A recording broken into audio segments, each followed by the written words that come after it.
This one is one of my happy fish paintings. That is my fish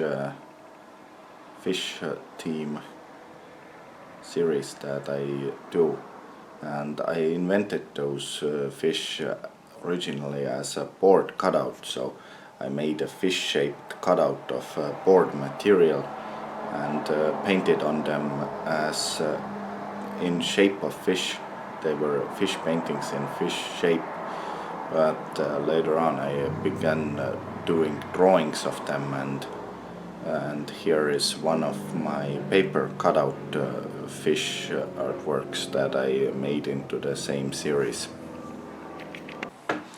One of my experimental pinups, that's mixed media artworks that I made, and it's also somewhat paper cutout, somewhat also here's some of my other paintings in print included in this artwork in different form, and I was testing my at the time I wasn't doing this colorful artworks as I'm doing nowadays, and here's one of the original tests that I made, and it came out pretty interesting. So, and small artwork like this.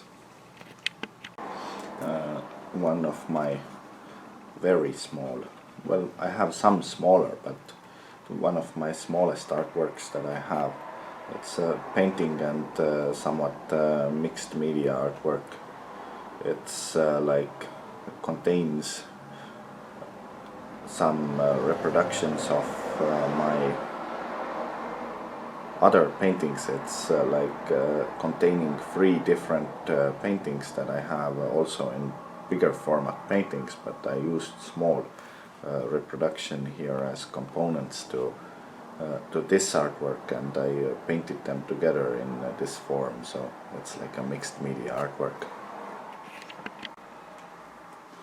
One of my small artworks, I have a series of small artworks where I mix together smaller reproductions of my bigger artworks and as components, and here they work together in a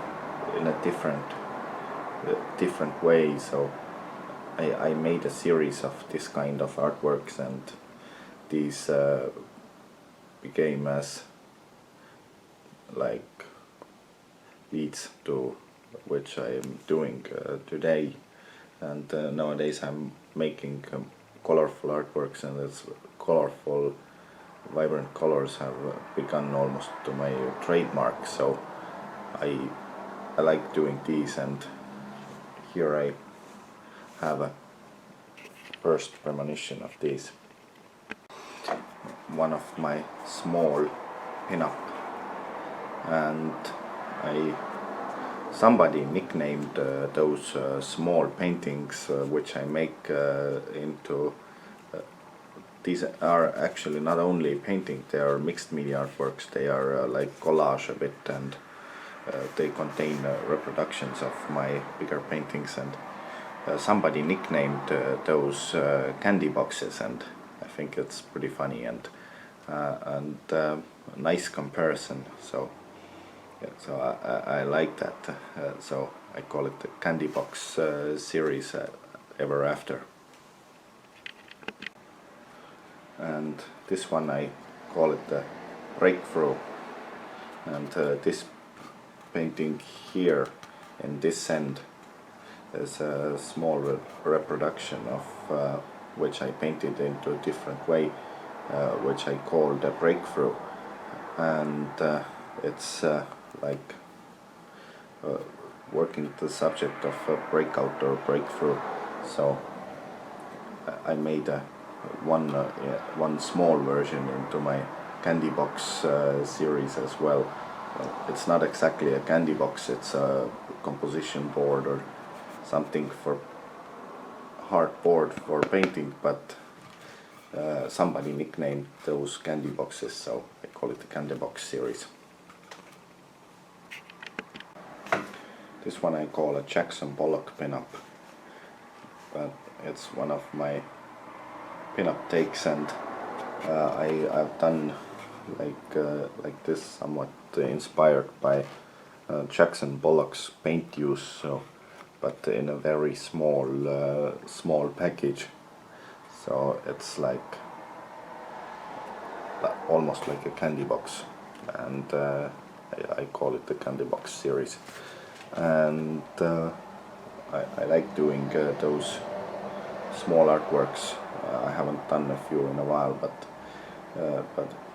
those kinds are pretty interesting. I like to combine these small artworks together, so they get they are combined into some interesting combinations in interior. One of my Happy Fish series artworks that I made into it's actually a paper cutout, and I used an old nautical chart for the background, and I made a series of fish on and drawings on an expired nautical chart. So when I was studying, having boating studies, I got a few charts, and we used expired charts to study on, and later on used some of those to make my artworks, and I made a few pinups and a few fish and a few horses on nautical charts as well. That was pretty interesting. And one of my small horse drawing, and I call this series of colorful horses, I call it horse fiction, and I have a series of horses and other animals in unusual colors, and so I like doing them, like, so grew out the form from pop art or comics or a storyboard like drawing. And sometime I studied movie making, and I had to make storyboard drawings, which I like doing as well, so I incorporated it into my painting and other artworks I do.